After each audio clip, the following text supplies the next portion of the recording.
विद्यार्थी मित्रांनो नमस्कार। इयत्ता 8वी भूगोलामधील 7वा धडा लोकसंख्या याचा स्वाध्याय आज आपण सोडवणार आहोत। या पाठामध्ये लोकसंख्येच्या संदर्भातील अभ्यास आपल्याला करायचा आहे आणि त्यावर आधारित आता आपण प्रश्न या स्वाध्यायामध्ये सोडवणार आहोत। सुरू करूया। पहिला प्रश्न आहे, खालील विधाने पूर्ण करा। या ठिकाणी आपल्याला विधान दिलेला आहे, ते अर्धवट आहे, त्यातील काही भाग गाळलेला आहे आणि तो पर्यायामधून आपल्याला निवडून विधान पूर्ण करायचं आहे। तर पहिलं विधान आहे, जन्मदर हा मृत्यूदरापेक्षा अधिक असल्यास लोकसंख्या टिंबटिंब कमी होते, स्थिर होते, वाढते की अतिरिक्त होते। तर यापैकी योग्य उत्तर आहे वाढते, कारण साहजिकच आहे जन्मदर हा मृत्यूदरापेक्षा जर अधिक असेल तर लोकसंख्या वाढेल। जन्मदर म्हणजे नवीन बालके जन्माला येण्याचा दर, हा जर मृत्यूदरापेक्षा अधिक असेल तर निश्चितपणे लोकसंख्या वाढणार आहे, त्यामुळे इथे वाढते हा पर्याय योग्य आहे। तो इथे भरून आपण हे विधान पूर्ण केलेलं आहे। दुसरं विधान पाहूया। टिंबटिंब वयोगटातील लोकांचा समावेश कार्यकारी लोकसंख्येत होतो। कार्यकारी लोकसंख्या म्हणजे अशी लोकसंख्या की जे लोक काहीतरी काम करत आहेत। तर इथे पर्याय आहेत 0 ते 14, 14 ते 60, 15 ते 60 आणि 15 ते 59। तर यापैकी 15 ते 59 हा पर्याय बरोबर आहे। 15 ते 59 या वयोगटातील लोकांचा समावेश कार्यकारी लोकसंख्येत होतो। अशा प्रकारे हे विधान योग्य पर्याय लिहून आपण पूर्ण केलेला आहे। समाजात आधुनिक तंत्रज्ञानाचा प्रसार टिंबटिंब घटकावर अवलंबून असतो। इथे 4 घटक दिलेले आहेत, लिंग गुणोत्तर, साक्षरता, जन्मदर आणि स्थलांतर। तर यापैकी साक्षरता हा पर्याय बरोबर आहे। समाजात आधुनिक तंत्रज्ञानाचा प्रसार साक्षरता या घटकावर अवलंबून असतो, कारण समाजामध्ये ज्या प्रमाणामध्ये साक्षरता वाढेल त्या प्रमाणात आधुनिक तंत्रज्ञानाचा प्रसार होत असतो। त्यामुळे इथे साक्षरता हे योग्य पर्याय आहे, तो आपण इथे लिहून विधान पूर्ण केलेलं आहे। पुढील प्रश्न पाहूया। खालील विधाने तपासा व अयोग्य विधाने दुरुस्त करून घ्या। इथे काही आपल्याला विधानं दिली आहेत, ती आपल्याला तपासायची आहेत आणि त्यात जी विधानं अयोग्य असतील ती आपल्याला दुरुस्त करून लिहायची आहेत। पहिलं विधान आहे, प्रदेशाच्या क्षेत्रफळावरून लोकसंख्येची घनता समजते। तर इथे आपल्याला हे विधान दुरुस्त करावं लागेल। प्रदेशाचे क्षेत्रफळ व तेथील एकूण लोकसंख्या या दोन बाबींवरून लोकसंख्येची घनता समजते। इथे फक्त प्रदेशाच्या क्षेत्रफळावरून म्हटलं होतं, परंतु प्रदेशाच्या क्षेत्रफळाबरोबर तेथील एकूण लोकसंख्या हा घटक सुद्धा महत्त्वाचा आहे। या दोन घटकांवरून लोकसंख्येची घनता समजते, त्यामुळे आपण हे विधान दुरुस्त करून या ठिकाणी लिहिलेलं आहे। पुढचं विधान आहे, साक्षरतेमुळे प्रदेशातील लोकसंख्येची गुणवत्ता ठरते। तर हे विधान योग्य विधान आहे, त्यामुळे यामध्ये बदल करायची काही गरज नाही। हे विधान योग्य विधान आहे असं आपण इथे लिहिलेलं आहे।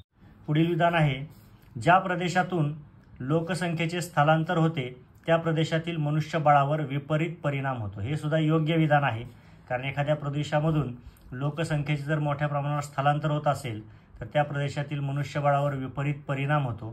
हे अगदी खरं आहे, त्यामुळे योग्य विधान असं आपण इथं म्हटलेलं आहे।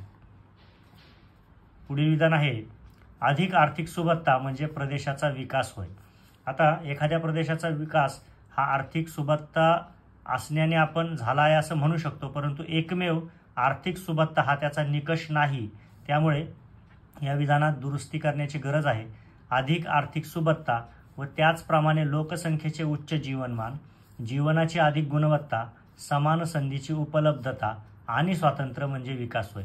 तर आर्थिक सुबत्ता हवीच, पण त्याच्या जोडीला हे सर्व घटक हवेत, तेव्हा आपण त्या प्रदेशाचा योग्य विकास झालेला आहे असं म्हणू शकतो। त्यामुळे इथे आर्थिक सुबत्तेच्या जोडीला आवश्यक असलेले घटक लिहून आपण हे विधान पूर्ण केलेलं आहे, दुरुस्त केलेलं आहे। पुढे, विकसनशील देशांचा मानव विकास निर्देशांक 1 असतो। तर हे विधान सुद्धा चुकीचं आहे।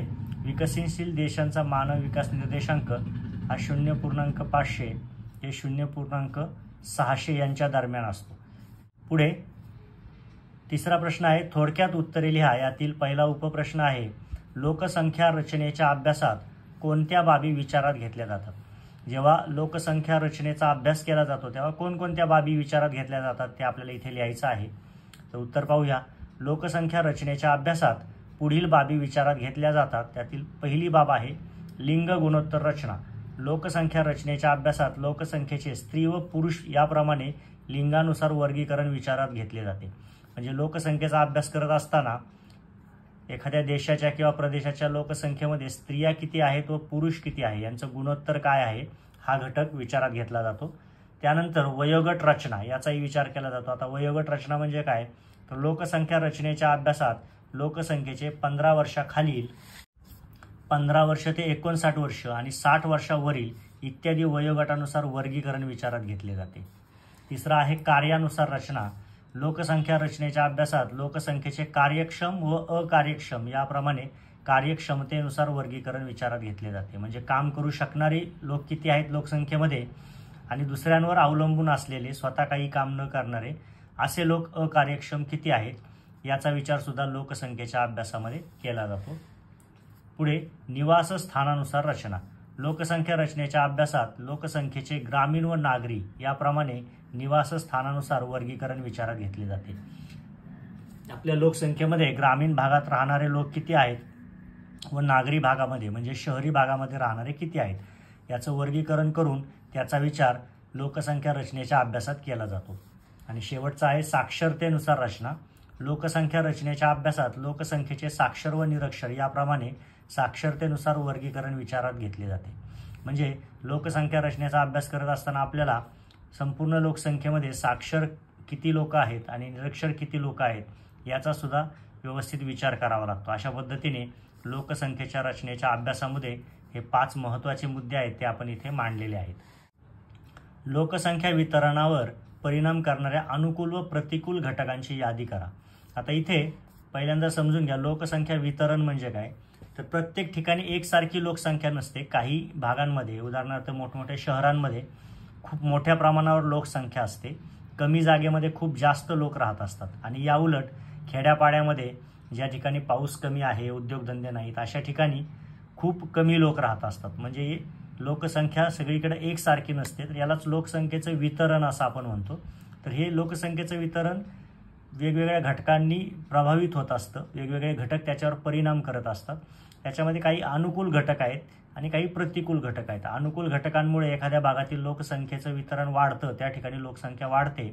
तर प्रतिकूल भागामध्ये प्रतिकूल घटकांमुळे लोकसंख्येचं वितरण त्या ठिकाणी कमी होत असतं. तर आपल्याला अशा अनुकूल व प्रतिकूल घटकांची यादी करायची आहे. तर पाहूया लोकसंख्या वितरणावर परिणाम करणारे अनुकूल घटक पुढील प्रमाणे आहेत. तर अनुकूल घटक या घटकांमुळे लोकसंख्या वाढते किंवा तिचं वितरण हे मोठ्या प्रमाणावर त्या भागामध्ये होतं. तर पहिला घटक आहे स्वच्छ हवा, पाणी व सूर्यप्रकाश या घटकांची योग्य प्रमाणात उपलब्धता. ज्या ज्या ठिकाणी स्वच्छ हवा असते, पाण्याची चांगली उपलब्धता असते, सूर्यप्रकाश उपलब्ध असतो, त्या ठिकाणी लोकसंख्या आपोआपच वाढते. जास्तीत जास्त लोक अशा ठिकाणी राहायला येतात. सखल भूभाग म्हणजे ज्या ठिकाणी सपाट आणि सखल असा भूभाग आहे अशा ठिकाणी सुद्धा जास्तीत जास्त लोकसंख्या असते. पर्जन्यमानाचे व तापमानाचे योग्य प्रमाण म्हणजे पाऊस आणि गरमी किंवा ऊन यांचं योग्य प्रमाण असेल अशा ठिकाणी सुद्धा लोकसंख्या आपल्याला जास्त पाहायला मिळते. सुपीक मृदा ज्या ठिकाणी मृदा खूप सुपीक आहे, चांगल्या प्रकारे पीक येतं, अशा भागांमध्ये सुद्धा लोकसंख्या जास्त असते. खनिज संपत्तीची विपुलता एखाद्या भागामध्ये जर खनिज संपत्ती मोठ्या प्रमाणामध्ये जमिनीत सापडत असेल तर अशा ठिकाणी सुद्धा लोकसंख्येवर अनुकूल परिणाम होतो आणि तिथे सुद्धा लोकसंख्या वाढते. त्याचबरोबर कारखान्यांचा विकास काही भागांमध्ये कारखाने खूप मोठ्या प्रमाणावर तयार झालेले असतात. अशा ठिकाणी सर्वांना काम मिळतं आणि त्यामुळे साहजिकच अशा ठिकाणी लोकसंख्या वितरण मोठ्या प्रमाणावर होतं आणि तिथे लोकसंख्येवर अनुकूल परिणाम होऊन लोकसंख्या वाढत असते. त्यानंतर नागरीकरण एखाद्या भागामध्ये मोठ्या प्रमाणावर नागरीकरण झालं म्हणजे त्या भागाचं शहरामध्ये रूपांतर झालं किंवा मोठ्या शहरामध्ये रूपांतर झालं तर तिथे सुद्धा लोकसंख्येचं वितरण मोठ्या प्रमाणावर होतं आणि हा घटक अनुकूल परिणाम करणारा आहे लोकसंख्येच्या वितरणावर. बाजारपेठांची उपलब्धता काही भागांमध्ये बाजारपेठा उपलब्ध असतात. अशा ठिकाणी सुद्धा लोकसंख्या वितरणावर बाजारपेठांचा अनुकूल परिणाम दिसतो आणि लोकसंख्येचं वितरण तिथं मोठ्या प्रमाणावर होतं. राजकीय स्थिरता म्हणजे एखाद्या भागामध्ये राजकीय स्थिरता असेल, सरकार वगैरे व्यवस्थित काम करत असेल, स्थिर सरकार असेल तर त्याचाही अनुकूल परिणाम लोकसंख्या वितरणावर दिसून येतो. आंतरराष्ट्रीय शांतता विभिन्न देशांमध्ये कोणतेही वादविवाद नसतील, सर्व आंतरराष्ट्रीय पातळीवर शांतता असेल तर त्याचाही अनुकूल परिणाम लोकसंख्या वितरणावर होत असतो. अनुकूल राजकीय धोरण आता जे राजकारणामध्ये जे पदावर असलेले लोक आहेत, शासनामध्ये काम करणारे लोक आहेत, त्यांचं जर धोरण हे लोकसंख्या वितरणाच्या दृष्टीने अनुकूल असेल तर निश्चितच त्या भागामध्ये भरभराट होते, प्रगती होते, विकास होतो आणि मग लोकसंख्या वितरणावर या राजकीय धोरणाचा अनुकूल असा परिणाम दिसतो. अनुकूल सामाजिक रूढी व परंपरा. काही काही भागामध्ये सामाजिक रूढी व परंपरा यांचं खूप स्तोम असतं, परंतु या सामाजिक रूढी व परंपरा जर अनुकूल अशा असतील तर तिथे सुद्धा लोकसंख्या वितरणावर अनुकूल परिणाम होतो. आता हे सर्व घटक पाहिल्यानंतर लोकसंख्या वितरणावर परिणाम करणारे प्रतिकूल घटक आपल्याला पाहायचे आहेत. आता वरती जे आपण घटक पाहिले ते सर्व अनुकूल परिणाम करणारे आहेत आणि हे सगळे प्रतिकूल घटक आहेत, प्रतिकूल परिणाम करणारे. तर ते साहजिकच वरच्या घटकांच्या उलट असणार आहेत. म्हणजे वरती आपला घटक होता स्वच्छ हवा, पाणी, सूर्यप्रकाश यांची उपलब्धता. तर इथे प्रतिकूल घटक कधी होईल तर स्वच्छ हवा, पाणी, सूर्यप्रकाश या घटकांचा जर अभाव असेल एखाद्या भागामध्ये तर हा प्रतिकूल घटक ठरतो लोकसंख्येच्या वितरणावर. त्याचप्रमाणे पर्वतीय प्रदेश व दुर्गम प्रदेश. एखाद्या ठिकाणी खूप पर्वतीय प्रदेश आहे, दुर्गम प्रदेश आहे, डोंगराळ प्रदेश आहे, तर अशा ठिकाणी सुद्धा या घटकाचा लोकसंख्या वितरणावर प्रतिकूल परिणाम होतो आणि इथे लोकसंख्या आपल्याला कमीत कमी दिसते. पर्जन्यमान व तापमान यांचे खूप कमी किंवा खूप जास्त प्रमाण. ज्या भागामध्ये अतिशय जास्त पाऊस पडतो, अतिशय जास्त तापमान असतं किंवा अतिशय कमी पाऊस पडतो आणि अतिशय कमी तापमान आहे, अशा ठिकाणी सुद्धा लोकसंख्येच्या वितरणावर प्रतिकूल परिणाम होऊन लोकसंख्या तिथली कमी होते. त्याप्रमाणे नापीक मृदा, ज्या ठिकाणी काहीही पीक येत नाही, तिथे सुद्धा लोकसंख्या वितरणावर प्रतिकूल परिणाम होतो. खनिज संपत्तीचा तुटवडा म्हणजे खनिज संपत्ती अजिबात उपलब्ध नसणे, कारखान्यांचा अपुरा विकास, त्या भागामध्ये कारखाने नसणे, अपुरे नागरीकरण म्हणजे शहरीकरण झालेलं नाही असा भाग, वाहतुकींच्या सोयींचा अभाव म्हणजे असा डोंगराळ भाग, पर्वतीय भाग की ज्या ठिकाणी वाहतुकीच्या सोयी नाही, काही किलोमीटर लोकांना चालत जावं लागतं, अशा ठिकाणी सुद्धा लोकसंख्येच्या वितरणावर विपरीत परिणाम होतो, प्रतिकूल परिणाम होतो आणि अशा ठिकाणी आपल्याला कमीत कमी लोकसंख्या असलेली जाणवते. बाजारपेठांची अनुपलब्धता. काही ठिकाणी बाजारपेठा उपलब्ध नसतात, त्यामुळे लोकांना जे आवश्यक साहित्य असतं ते मिळत नाही आणि साहजिकच त्याचा लोकसंख्येच्या वितरणावर प्रतिकूल परिणाम होतो. राजकीय अस्थिरता. राजकीय अस्थिरता असते, शासन व्यवस्थित काम करत नसतं, सतत शासन बदलत असतं किंवा त्याच्यामध्ये वादविवाद असतात, याचाही प्रतिकूल परिणाम होतो. आंतरराष्ट्रीय अशांतता किंवा युद्ध. आंतरराष्ट्रीय अशांतता असेल, देशादेशांमध्ये स्पर्धा चालू असतील, वाद चालू असेल किंवा युद्ध चालू असेल तर त्याचाही लोकसंख्येच्या वितरणावर अतिशय प्रतिकूल असा परिणाम होतो. प्रतिकूल राजकीय धोरण. जे शासनामध्ये काम करणारे लोक आहेत त्यांचं धोरण जर प्रतिकूल असेल, सामाजिक विकास साधणारं नसेल तर त्याचाही प्रतिकूल परिणाम लोकसंख्येच्या वितरणावर होतो. त्याचप्रमाणे प्रतिकूल सामाजिक रूढी व परंपरा. ज्या समाजाच्या रूढी व परंपरा आहेत त्या प्रतिकूल असतील, त्या मागासलेल्या असतील आणि त्याचा लोकांना त्रास होत असेल तर त्यामुळे सुद्धा लोकसंख्येच्या वितरणावर प्रतिकूल परिणाम होतो. अशा पद्धतीने लोकसंख्येच्या वितरणावर अनुकूल व प्रतिकूल परिणाम करणारे घटक आपण या ठिकाणी पाहिलेले आहेत. हे सर्व घटक व्यवस्थित समजून घ्या. पुढे प्रश्न आहे, लोकसंख्येची घनता अधिक असलेल्या प्रदेशात कोणत्या समस्या असतील? आता लोकसंख्येची घनता जर खूप जास्त वाढली एखाद्या भागामध्ये तर तिथे काही समस्या निर्माण होऊ शकतात. त्या कोणत्या असतील ते आपण लिहायचं आहे. लोकसंख्येची घनता अधिक असलेल्या प्रदेशात पुढील समस्या असतील. जल, वायू, हवा व मृदा यांचे वाढते प्रदूषण. साहजिकच खूप लोक एकाच जागी राहत असतील तर त्यामुळे प्रदूषण वाढणार आहे. वाहतुकीची कोंडी होणार आहे. निवासाच्या समस्या म्हणजे घरांच्या किमती खूप वाढतील, लोकांना राहायला जागा मिळणार नाही. वाढती गुन्हेगारी हा सुद्धा एक महत्त्वाचा परिणाम होईल. अशा पद्धतीने अनेक परिणाम समस्या निर्माण होतील. यात तुम्ही तुमच्या विचारांनी आणखी भर घालू शकता. लिंग गुणोत्तर कमी असलेल्या प्रदेशात कोणत्या समस्या जाणवतात? म्हणजे स्त्री आणि पुरुष यांचं जर प्रमाण आपण तुलना केली तर काही भागामध्ये स्त्रियांचं प्रमाण हे खूप कमी असतं, तर अशा भागामध्ये काय समस्या जाणवतील हे आपल्याला इथे लिहायचं आहे. तर विविध कौटुंबिक व सामाजिक समस्यात वाढ होईल, कारण स्त्रिया कमी असल्यामुळे आणि पुरुष जास्त असल्यामुळे साहजिकच जर कौटुंबिक आपला जो समतोल असतो तो बिघडतो आणि कौटुंबिक व सामाजिक समस्या समाजामध्ये वाढलेल्या दिसून येतात.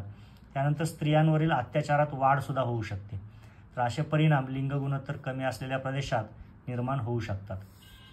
पुढे प्रश्न चौथा आहे, भौगोलिक कारणे द्या. इथे आपल्याला कारणे द्यायची आहेत. लोकसंख्या हे महत्त्वाचे संसाधन आहे. लोकसंख्या हे महत्त्वाचे संसाधन कसे आहे हे आपल्याला इथे स्पष्ट करायचं आहे, किंवा लोकसंख्या हे महत्त्वाचे संसाधन आहे असं का म्हटलं आहे याचं कारण द्यायचं आहे. कोणत्याही देशाचा आर्थिक, सामाजिक व सांस्कृतिक विकास हा देशाच्या लोकसंख्येशी एकूण संख्या व एकूण गुणवत्ता या घटकांवर अवलंबून असतो. एखाद्या देशाची लोकसंख्या प्रमाणापेक्षा अधिक असेल व लोकसंख्येची गुणवत्ता कमी असेल तर अशा देशाचा विकास संथ गतीने होतो. जर देशामध्ये लोकसंख्या खूप कमी आहे आणि लोकसंख्येची गुणवत्तासुद्धा कमी आहे तर त्या देशाचा विकास संथ गतीने होत असतो. एखाद्या देशात लोकसंख्या पर्याप्त असेल, पर्याप्त म्हणजे पुरेशी असेल, खूप जास्त नाही आणि खूप कमीही नाही, व लोकसंख्येची गुणवत्ता उच्च दर्जाची असेल, म्हणजे जास्तीत जास्त लोक हे आर्थिकदृष्ट्या सक्षम आहेत, शिक्षण घेतलेले आहेत, साक्षर आहेत, कौशल्यप्रधान आहेत, अशा प्रकारच्या लोकसंख्येला आपण लोकसंख्येची गुणवत्ता उच्च आहे असं म्हणतो. तर अशा देशाचा विकास जलद गतीने होतो. अशा प्रकारे लोकसंख्या हे महत्त्वाचे संसाधन आहे. आणि अशा प्रकारे आपण विचार केल्यावर लक्षात येतं की एखाद्या देशाची लोकसंख्या हे त्या देशाचं महत्त्वाचं संसाधन आहे की ज्याच्यातून त्या देशाचा विकास होत असतो. पुढे कार्यकारी लोकसंख्या गट महत्त्वाचा असतो. कार्यकारी लोकसंख्या गट महत्त्वाचा असतो याचं कारण आपण इथे मांडणार आहोत. 15 ते 59 या वयोगटातील लोकसंख्येस कार्यकारी लोकसंख्या म्हणतात. इथे कार्यकारी लोकसंख्या याचा अर्थ असा आहे की हे लोक 15 ते 59 वयामधले हे काहीतरी काम करत असतात, स्वतःची उपजीविका ते चालवत असतात किंवा कुटुंबाची उपजीविका ते चालवत असतात, कार्य करत असतात, म्हणून त्यांना कार्यकारी लोकसंख्या गट असं म्हटलेलं आहे. 15 पेक्षा कमी व 60 पेक्षा जास्त वयोगटातील व्यक्तीचा अकार्यक्षम लोकसंख्येत समावेश होतो. देशातील अकार्यक्षम व्यक्ती कार्यकारी लोकसंख्येवर अवलंबून असतात. आता 15 पेक्षा कमी असणारे वय कमी असणारी मुलं आणि 60 पेक्षा जास्त वयोगट असणारे जे वृद्ध आहेत हे बऱ्याचदा काही काम करू शकत नसतात आणि ते काम करणाऱ्यांवर अवलंबून असतात. अशी परिस्थिती आपल्याला वारंवार दिसते. याला काही अपवाद असू शकतात, परंतु जास्तीत जास्त 15च्या आधीचे आणि 60 पेक्षा पुढचे वय असणारे जे लोकसंख्या आहे ती पूर्णपणे 15 ते 59 या वयोगटातील लोकसंख्येवर अवलंबून असतात. देशातील कार्यकारी व्यक्ती नोकरी किंवा व्यवसाय करतात, त्याद्वारे देशाच्या आर्थिक विकासात महत्त्वपूर्ण भूमिका बजावतात. कार्यकारी लोकसंख्या गटाची गुणवत्ता अधिक असेल व तरुणांचे प्रमाण जास्त असेल तर देशाचा विकास जलद गतीने होतो. म्हणून कार्यकारी लोकसंख्या गट हा महत्त्वाचा असतो. अशा पद्धतीने हा जो गट आहे वयवर्ष 15 ते 59 हा कार्यकारी लोकांचा गट खूप महत्त्वाचा आहे, कारण याच्या काम करण्यावरच देशाची प्रगती अवलंबून असते. वयोगट रचनेचा अभ्यास आवश्यक आहे याचं कारण आपल्याला द्यायचं आहे. वयोगट रचनेचा अभ्यास केला असता देशातील बालकांचे, युवकांचे, तरुणांचे, प्रौढांचे, वृद्धांचे प्रमाण समजते. आपल्या देशामध्ये बालकं किती आहेत, युवक किती आहेत, तरुण किती आहेत, प्रौढ लोक किती आहेत आणि वृद्ध किती आहेत हे वयोगट रचनेचा अभ्यास केल्यावरच आपल्याला समजतं. हा पहिला मुद्दा आहे. यानंतर वयोगट रचनेचा अभ्यास केला असता देशातील अवलंबित लोकसंख्येचे, म्हणजे असे लोक जे इतरांवर अवलंबून आहेत, म्हणजेच 15 वर्षापेक्षा कमी वय असणारी लोकसंख्या आणि 60 वर्षापेक्षा जास्त वय असणारी लोकसंख्या आणि कार्यक्षम लोकसंख्येचे जे 15 ते 59 वय असणारी लोकसंख्या आहे यांचे प्रमाण समजते. म्हणजे कार्यकारी लोकसंख्या आणि अकार्यक्षम लोकसंख्या यांचं प्रमाण समजण्यासाठी सुद्धा वयोगट रचनेचा अभ्यास आपल्याला आवश्यक असतो. हा दुसरा मुद्दा आहे. वयोगट रचनेचा अभ्यास केला असता शासनाला आर्थिक, सामाजिक, शैक्षणिक, वैद्यकीय, सांस्कृतिक इत्यादी क्षेत्रातील धोरणे योग्य प्रकारे निश्चित करता येतात. जर शासनाकडे वयोगट रचनेचा अभ्यास असेल, योग्य प्रकारे त्याची माहिती असेल, तर त्यावर अवलंबून शासनाला ही सगळी धोरणं आखता येतात आणि त्यानुसार मग देशामध्ये आपल्याला प्रगती साधता येते. आता ही धोरणं आखण्यासाठी वयोगट रचनेचा अभ्यास खूप महत्त्वाचा आहे. त्यातूनच या धोरणांमध्ये आपल्याला व्यवस्थितपणे नियोजन करता येतं. चौथा मुद्दा आहे वयोगट रचनेचा अभ्यास केला असता देशातील आर्थिक विकासाचा अंदाज बांधता येतो. आपला जो देशाचा होणारा आर्थिक विकास आहे त्याचा अंदाज सुद्धा वयोगट रचनेच्या अभ्यासातूनच बांधता येतो आणि या सर्व कारणांमुळे वयोगट रचनेचा अभ्यास हा आवश्यक आहे. पुढे साक्षरतेचा विकासाशी थेट संबंध असतो. याचे कारण आपल्याला द्यायचं आहे. ज्या देशात साक्षरतेचे प्रमाण अधिक असते असा देश आर्थिक, सामाजिक व सांस्कृतिकदृष्ट्या अधिक प्रगत असतो. ज्या देशात साक्षरतेचे प्रमाण कमी असते असा देश आर्थिक, सामाजिक व सांस्कृतिकदृष्ट्या मर्यादित प्रमाणात प्रगत होतो. साक्षरतेचा जीवनमान, जीवनाची गुणवत्ता, उपलब्ध संधी आणि स्वातंत्र्य या घटकांशी प्रत्यक्षपणे किंवा अप्रत्यक्षपणे संबंध असतो. अशा प्रकारे साक्षरतेचा विकासाशी थेट संबंध असतो. तर हे आपल्या सहजपणे लक्षात येतं की ज्या देशामध्ये जास्तीत जास्त लोक साक्षर होतील तिथे साहजिकच त्या देशाचा विकास सुद्धा चांगल्या प्रकारे होणार आहे. ते आपण इथे 3 मुद्द्यांमध्ये स्पष्ट केलेलं आहे. पुढे मानवी विकास निर्देशांकामुळे देशातील नागरिकांची खरी प्रगती कळते. याचं कारण आपल्याला द्यायचं आहे. मानव विकास निर्देशांक ठरवताना आर्थिक, आरोग्य आणि शिक्षण हे 3 निकष विचारात घेतले जातात. मानव विकास निर्देशांक हा फक्त आर्थिक याच्यावर नसतो, तर आर्थिक बरोबर आरोग्य लोकांचं कसं आहे, लोक किती शिकलेले आहेत, असा सर्व बाजूने यात विचार केलेला असतो.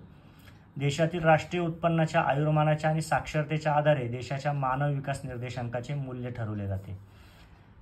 मानव विकास निर्देशांक देशातील नागरिकांचे जीवनमान, जीवनमानाची गुणवत्ता, नागरिकांना मिळणाऱ्या संधी, नागरिकांचे स्वातंत्र्य, सामाजिक कल्याण, लोकांचे समाधान इत्यादी घटक निर्देशित करतो. म्हणजे आयुष्याचे जीवनातले जे महत्त्वाचे सर्व घटक आहेत त्या सर्व घटकांचा एकत्रितपणे विचार मानव विकास निर्देशांकामध्ये केलेला असतो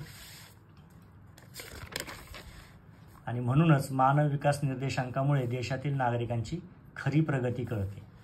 पुढे प्रश्न 5वा आहे टिपा लिहा. पहिला आहे लिंग गुणोत्तर. लिंग गुणोत्तराविषयी आपल्याला इथे टिपा लिहायच्या आहेत. पहिला मुद्दा आहे एखाद्या प्रदेशातील दर 1000 पुरुषांच्या तुलनेत असलेली स्त्रियांची संख्या म्हणजेच लिंग गुणोत्तर होय. पहिल्यांदा लिंग गुणोत्तर म्हणजे काय समजून घेतलं पाहिजे आपण.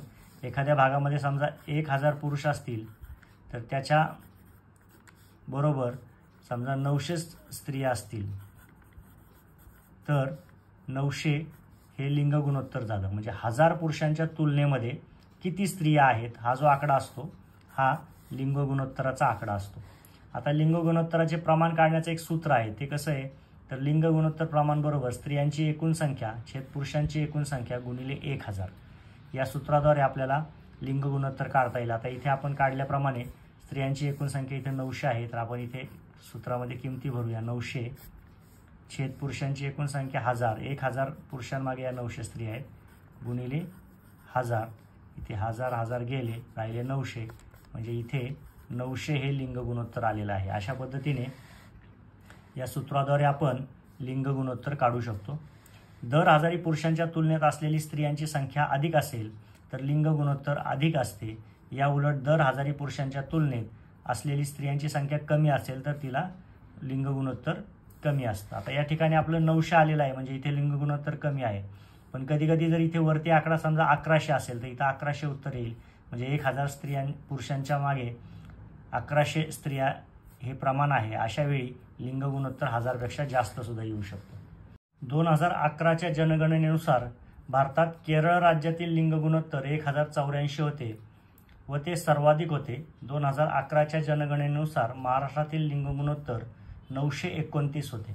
आता 2011ला जी जनगणना झाली होती त्यानुसार भारतामध्ये केरळ राज्यामध्ये लिंग गुणोत्तर 1084 होते. याचा अर्थ 1000 पुरुषांमागे तिथे 1084 स्त्रिया होत्या. सर्वात जास्त लिंग गुणोत्तर केरळ राज्याचं होतं आणि महाराष्ट्राचं जे लिंग गुणोत्तर होतं ते 929 होतं. याचा अर्थ 1000 पुरुषांमागे महाराष्ट्रामध्ये 929 स्त्रिया होत्या. 2011च्या जनगणनेनुसारचे हे आकडे आहेत. लिंग गुणोत्तरावर पुरुषांचे बहिस्थलांतर, स्त्रियांचा जन्मदर इत्यादी घटक परिणाम करतात. आता लिंग गुणोत्तरावर परिणाम कशाचा होतं? पुरुषांचे बहिस्थलांतर म्हणजे बऱ्याचदा एखाद्या ठिकाणचे पुरुष कामासाठी वेगवेगळ्या ठिकाणी जातात आणि मग त्यामुळे लिंग गुणोत्तराच्या प्रमाणावर परिणाम होतो. त्याचप्रमाणे स्त्रियांचा जन्मदर सुद्धा काही वेळेस कमी असतो, त्याचा सुद्धा लिंग गुणोत्तरावर परिणाम होतो. अशा पद्धतीने लिंग गुणोत्तराविषयी आपण या ठिकाणी महत्त्वाचे मुद्दे टिपा लिहामध्ये मांडलेले आहेत. पुढे पाहूया वयोगट रचना. आता वयोगट रचना याविषयी आपल्याला टिप लिहायची आहे. लोकसंख्येची वयोगटानुसार विभागणी म्हणजे वयोगट रचना होय. वयोगट रचनेचा अभ्यास केला असता देशातील बालकांचे, युवकांचे, तरुणांचे, प्रौढांचे, वृद्धांचे प्रमाण समजते. वयोगट रचनेचा अभ्यास केला असता देशातील अवलंबित लोकसंख्येचे म्हणजे 15पेक्षा कमी वय असणारी लोकसंख्या आणि 60पेक्षा जास्त वय असणारी लोकसंख्या ही अवलंबित लोकसंख्या आहे, कारण ती काम करणाऱ्या लोकांवर अवलंबून असते. आणि कार्यक्षम लोकसंख्येचे असे लोकसंख्या की जे काम करतात असे लोक म्हणजे 15 ते 59 वय असणारी लोकसंख्या, या दोघांचं प्रमाण आपल्याला वयोगट रचनेच्या अभ्यासातून समजतं. वयोगट रचना शासनास विविध धोरणे ठरवण्यास उपयुक्त ठरते. यानंतर पुढील टीप आहे साक्षरता. या विषयावर आपल्याला लिहायचे आहे. तर यातला पहिला मुद्दा आहे वय वर्ष 7 पेक्षा अधिक वयोगटातील लोकांचे साक्षर किंवा निरक्षर अशा 2 गटात वर्गीकरण करता येते. इथे लक्षात घ्यायचे की 7 वर्षाच्या पुढील लोकांचं आपण वर्गीकरण करू शकतो. 7 वर्षावरील लिहिता वाचता येणाऱ्या व्यक्तीस साक्षर समजले जाते. साक्षरतेचे प्रमाण अधिक असेल तर देशाचा आर्थिक, सामाजिक व सांस्कृतिक विकास जलद गतीने होतो. या उलट साक्षरतेचे प्रमाण कमी असल्यास देशाच्या आर्थिक, सामाजिक व सांस्कृतिक विकासात अडथळे निर्माण होतात. साक्षरतेचा जीवनमान, जीवनाची गुणवत्ता, उपलब्ध संधी आणि स्वातंत्र्य या घटकांशी प्रत्यक्षपणे किंवा अप्रत्यक्षपणे संबंध असतो. अशा पद्धतीने साक्षरतेविषयी आपण इथे टीप लिहिलेली आहे. या ठिकाणी आपला स्वाध्याय पूर्ण होत आहे. या पाठामध्ये लोकसंख्या, तिचं वितरण, वयोगटाचा अभ्यास आणि लोकसंख्या वितरणावर परिणाम करणारे वेगवेगळे घटक, लिंग गुणोत्तर असे अनेक महत्त्वाचे मुद्दे आलेले आहेत. सर्व मुद्दे व्यवस्थित समजून घ्या आणि उत्तम प्रकारे सराव करा. धन्यवाद.